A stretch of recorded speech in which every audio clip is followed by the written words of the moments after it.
Ni hao, Xiawan. Isang mapagpalang umaga po sa ating lahat. Sa mahal nating pastor. Una po sa lahat, ako po'y nagpapasalamat sa Panginoon na pinagkalooban niya po tayo ng isang masipag, tapat, at all around na pastor. Lalo't higit sa mga gawain para sa Panginoon. Ako po'y nagpapasalamat sa inyo, pastor, sa mga paaralan niyo po sa akin na huwag ko pong pabayaan ang aking spiritual life dito po sa Taiwan. And I am so blessed po na meron akong pastor na kagaya po ninyo.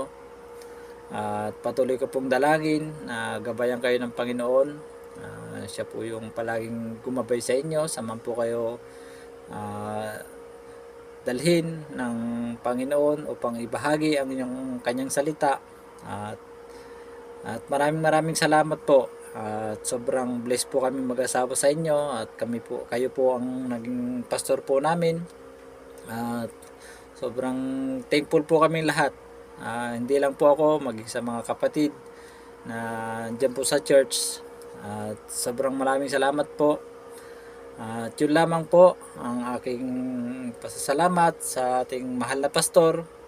Nawa patuloy ka pong gamitin ng Panginoong Hesus upang maibahagi ang kanyang salita. Maraming salamat po and God bless po. Hi po, Pastor Sibog. I just wanna greet you po. Happy Pastors Appreciation Month. I wanna praise and thank God po na God is still using nyo po sa gawain po sa Gimba. Salamat po sa inyo pong prayers po sa akin, kay Gia at kay Leo. We are so blessed po na every time po na umuwi kami ay meron pong Gimba Bible Baptist Church na kumukup po sa amin. Salamat po sa inyo pong pag-ibig po sa amin. At I always pray for you po. And again, happy Pastors Appreciation Month. God bless you po. Isang magandang araw sa inyong lahat, mga kapatid, dyan sa Gimba Bible Baptist Church. And I thank you for being so sensitive also of the needs of the minister. And one of my inspiration in the ministry is to, at some point in my life, namit ko ang inyong pastor, si Pastor Emmanuel Sibog. And I see his love for God and for the souls of men. That even he being a missionary to your place, he really tirelessly spend his life, even his family, towards serving God in your place. And even now, I am so grateful to God to witness the beauty of the obedience of a man to God's call. At alam ko na kayo man ay natutuwa sa nagiging mga pagbabago sa kanya-kanyang buhay sapagkat merong isang buhay na ipinagkaloob sa Panginoon. And I am always admiring and also desiring to have a ministry like yours, Pastor Sibog. Every time I see you, you're such a great encouragement to me, to Sister Joyce and my family. And I'm praying that in our partnership, though you won't be able to come with us, you are with us in your prayers, in your giving, and even pleading to God that we be able to share the gospel even in India. I'm Missionary Jonas Paz, and I'm thankful for the partnership, for the friendship, and even every now and then the fellowship, Pastor. Na sana magkaroon pa tayo ng maraming mga pagkakataon ng fellowship to strengthen one another towards sharing the gospel from your place, from my place, and to the rest of the world. God bless you, Pastor Sibog, and your family, and your ministry, and even the brethren. Hi, this is Missionary Joseph Apelianes greeting you from Indonesia. To Pastor Emmanuel Sibog, Happy Pastor Appreciation Day. As Gimba BBC appreciate you and celebrate with you as their pastor, we'd like you also to know how much we appreciate you. First and foremost, thank you for being a blessing to me and to my family, especially the time that we visited Gimba BBC. And also, thank you for leading your people to be faithful in the Lord in supporting missionaries not only here in Indonesia but to the different part of the world. We like you to know that how much we appreciate you and your church for being faithful partner in the ministry. Thank you, Pastor Emmanuel Sibug, for setting the example of how a pastor should be. You've always been a blessing seeing your example. Not only we felt your love here in Indonesia, but also for setting the example there in Gimba BBC. And again, we pray that the Lord will continue to provide you good health, strength, especially wisdom in continuing leading the church and doing more things for the Lord, especially as the church continue to grow. And we are also happy that you have have more missions now. And we pray that the Lord will continue to lead you and use you mightily as you continue to serve Him faithfully. Again, thank you, and we celebrate with you. Happy Pastor Appreciation Day. Hi, to our dear brethren there at Gimba Bible Baptist Church. This is Missionary Ed Pamintuan together with my wife, Sister Amor. We are your missionary partners here in the country of Armenia. First, we would like to express our gratitude for your continued prayers, support, and partnership. And because this month of October is Pastor's Appreciation Month, we would like to greet Pastor Emmanuel Sibug. Happy Pastor's Appreciation Month. Your church indeed is blessed to have a God-called and God-given pastors, as Jeremiah chapter 3 verse 15 said, "And I will give you pastors according to mine heart, which shall feed you with knowledge and understanding." Pastor Emmanuel, keep on feeding the people of God with knowledge and understanding, and keep on serving the Lord until the Lord Jesus Christ comes. Again, happy Pastors Appreciation Month. Congratulations and God bless you. Brethren there in Gimba Bible Baptist Church, congratulations to your pastor. And I know that this is something that you have to recognize your pastor, Emmanuel Sibug, in this Pastor's Appreciation Month. And what a blessing that Gimba Bible Baptist Church is a partner in reaching the lost world with the gospel. You have been a great encouragement to many churches there in Nueva Ecija, and keep on. And that is through the leadership of your pastor, Emmanuel Sibug. Pastor Sibug, you're the man. And I'm thankful for your vision in furthering the gospel to the ends of the earth. And so, what a joy to preach there in your church, in your World Missions Conference. And folks, continue to support your pastor. He is the man that God has called to lead you and prime that pump for Asian missions.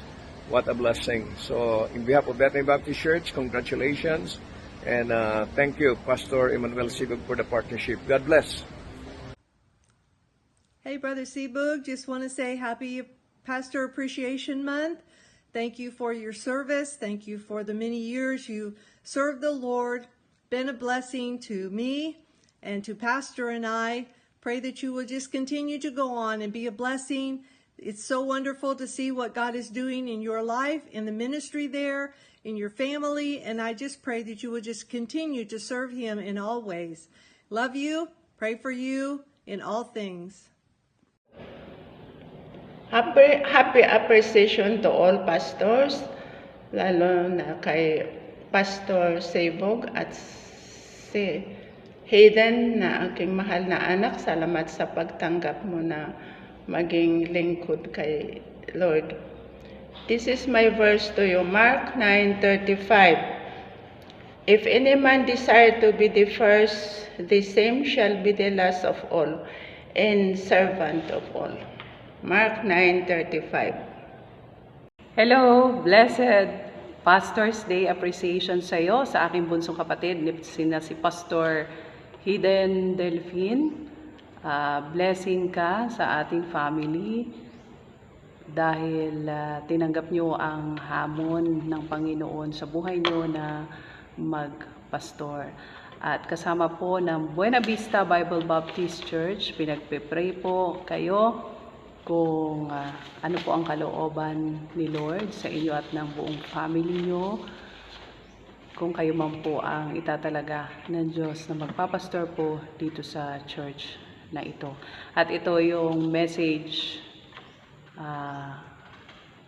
na nais ko pong i-share sa inyo ng Word of God. Sabi niya po dito sa 1 Timothy chapter 6 verse 12, "Fight the good fight of faith, lay hold on eternal life, for unto thou art also called, and hast professed a good profession before many witnesses." At sa lahat po ng mga pastor ng Gimba Bible Baptist Church, lalo na po si Pastor Emmanuel Sibug, at ng lahat po ng mission pastor, happy Pastor's Appreciation Day po. God bless. Magandang araw po. Pastor Edgar, happy Pastor's Day as well. Sa inyo po, I just want to say thank you. Kasi po kayo yung ginamit ng Panginoon na maging kauna-unahang mission dyan sa aming lugar, sa Barangay Caballero. I just want to say thank you for your life, together with your family. Na napakalaking blessing po ang buhay niyo po para sa amin at sa buong kong pamilya. And thank you din po for your dedication and hard work na patuloy na nagbabahagi ng gospel dyan sa ating lugar. And I do keep you po sa aking prayers at sa aming mga puso po. Maraming salamat po. Happy Pastor's Days! Pastor Edgar, ako po ay nagpapasalamat sa Diyos na nakilala kita at ang iyong buhay ay nakita ko na kung papaano pinapagamit mo sa Panginoon at kung saan ay nagiging blessing po sa maraming tao. At salamat po dahil hanggang ngayon po ay nagpapatuloy po kayong nagpapagamit kasama ng inyong pamilya. At lagi niyo pong tandaan, Pastor, na kung saan, kung sabi po sa Bible, sa 1 Corinthians chapter 16 verse 58, your labor is not in vain in the Lord. At doon din po sa pinagpapastoran ni Pastor Edgar, mahalin niyo po ang inyong pong pastor kasi hindi po biro po yung buhay ng pastor, yung ginagawa ng pastor. Kaya ipanalangin nyo, mahalin nyo ang inyong pastor, kasama niya kanyang pamilya. Kaya muli, Pastor, salamat sa Panginoon sa iyong buhay na nagiging pagpapala po sa maraming tao at sa mga church na iyo pong pinaglilingkuran. At ganoon din sa akin, Pastor, naging blessing po kayo sa akin. Kaya patuloy lang po sa paglilingkod at ang Panginoon po ay patuloy na magpala. Kaya muli, salamat po, Pastor Edgar. Mapagpalang araw po sa inyo, Pastor Edgar. Happy Pastor's Appreciation Day po sa inyo. Lubos po akong nagpapasalamat sa Panginoon sapagkat ginamit niya po kayo upang kami po ay lumago sa kanya pong ministeryo dito po sa Asturias. Ang aking pong dalangin ay bigyan pa po kayo ng mahabang buhay po ng Panginoon at marami pa po kayong mapaglingkuran o maserbisyuhan sa kanya pong gawain. At dalangin ko po na 10 po ng inyo pong mga kasama po ngayon o mga miyembro at inyo pong pamilya ay bigyan po kayo ng magandang kalusugan. Muli, maraming salamat po. Isang mapagpalang araw sa iyo, Pastor Danilo. Patuloy akong natutuwa at na-encourage sa iyong kasikasigan at kasipagan diyan po sa inyong pagministeryo. At patuloy po akong dumadalangin at patuloy na susuporta at ang iglesia po ng Bethany Ras Alcaima patuloy pong papanalangin ng inyong pagpagal at pagsulong ng ministeryo po dyan sa lugar ng Tarlac. At muli, Pastor, salamat sa isang taon muling kalakasan, biyaya, awa ng Panginoon sa ating buhay. Tayo ay patuloy na ginagamit ng Panginoon upang marami pang kaluluwa ang maligtas sa iba't ibang dako ng bansa. Muli, Pastor, salamat sa iyong pagpapagal, sa kang tunay na encouragement sa amin, at patuloy kami nanalangin sa inyong ministeryo kasama po ang inyong may bahay. Hello, Uncle Albert. Happy Appreciation Days sa inyo dyan. At good morning. Unang-una, nagpapasalamat ako kay Lord kasi meron akong tito na tulad mo nagpapagamit sa Kanya, sa mga salita ng Diyos. At sana pagpalain kayo at ng family mo diyan. At papasalamat ako kasi meron akong tito na tulad mo nga, na ayan nga, na ginagawa mo lahat at dinelegate mo lahat ng ginagawa mo para sa Kanya, kay Lord. At maraming salamat sa lahat. Ayun lang. Hello, isang mapagpalang araw po sa ating lahat. So, ngayon po ay araw po ng linggo. So, happy blessed day sa ating lahat. Pasensya na po at ako po ay nasa bukid po ngayon at nagbibisita po ng aking gulayan. So, ako po ay nagpapasalamat kay Sir Jojo at nakilala ko po siya. So, malaking blessing po na makilala siya dahil so marami po kaming pinagsamahan at nakilala ko din po siya na marami din po siyang pinagdaanan sa buhay, marami siyang ups and downs. At sa gabi nga noon ay hindi po siya bumitaw sa pananampalataya niya sa ating Panginoon Diyos. At nagpapasalamat ako at ngayon po ay tinawag siya ng ating Panginoon upang magpastor at naway mas marami pa po siyang kaluluwang maakay po sa tahanan ng ating Panginoon Diyos at sana po gamitin po siya maging inspirasyon at maging liwanag po sa lahat po ng kanyang pinagpapastulan. So, marami pong mga pagsubok na pinagdaanan po si Pastor Sir Jojo. Alam ko na at alam niya po yun at alam din po ni Pastor Siboy yun.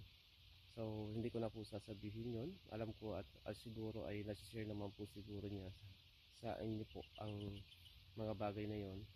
At nagpapasalamat ako at pinili niya po yung magandang landas at yung calling ng Panginoon na maging instrument po siya upang magbigay ng salita at naway marami din po siyang mabagong tao at una sa lahat yung makilala po ang ating Panginoong Diyos na siya po ang kailangan po natin sa buhay.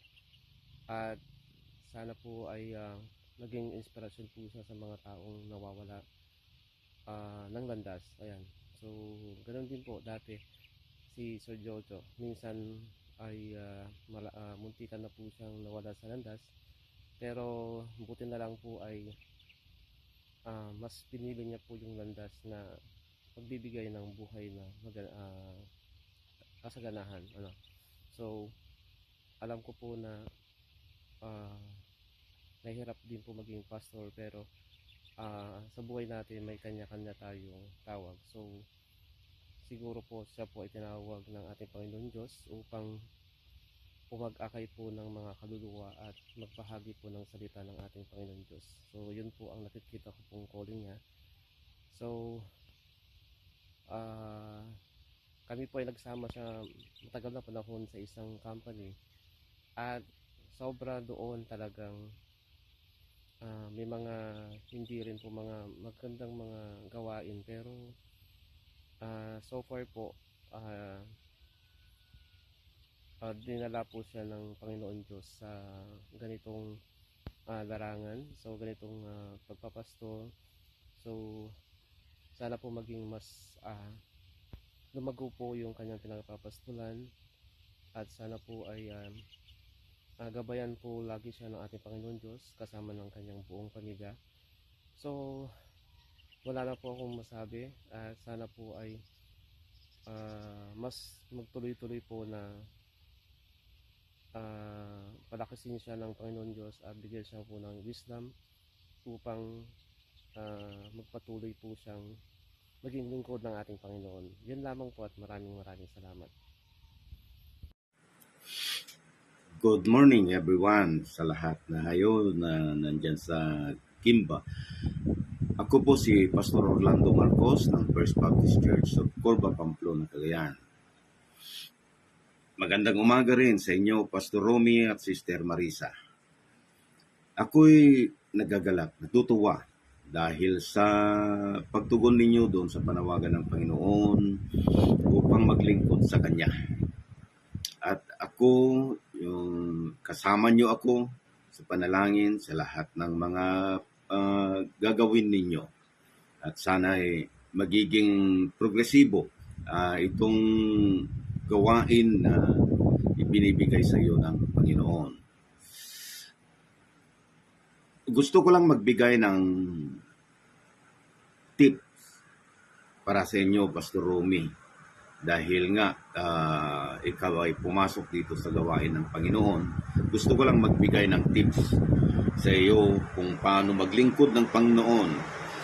Sabi nga dito ng Biblia, sa Romans chapter 15, verses 1 to 5, sabi dito, "We then that are strong ought to bear the infirmities of the weak, and not to please ourselves. Let every one of us please his neighbor for his good to edification. For even Christ pleased not himself, but as it is written, the reproaches of them that reproach thee fell on me. For whatsoever things were written aforetime were written for our learning, that we through patience and comfort of the Scripture might have hope. Now the Lord of patience, the God of patience and the consolation, grant you to be like-minded one toward another according to Christ Jesus." Ito yung sinasabi ng Panginoon. Ito yung kanyang tip upang makapaglingkod tayo sa Kanya ng matiwasay. Ang una dito, sabi dito sa verse 1,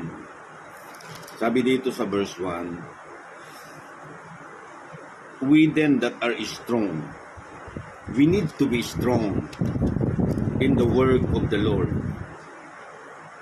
Dahil ang kalaban natin dito hindi basta-basta. Ang kalaban natin dito ay diablo, evil forces. At hindi natin kayang tansyahin ang pwedeng gawin ng diablo sa atin.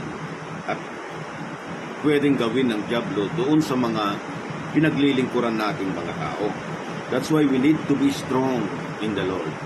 Sabi na nga ng 1 John chapter 2 verse 14, "Because you are strong, you overcome the wicked one."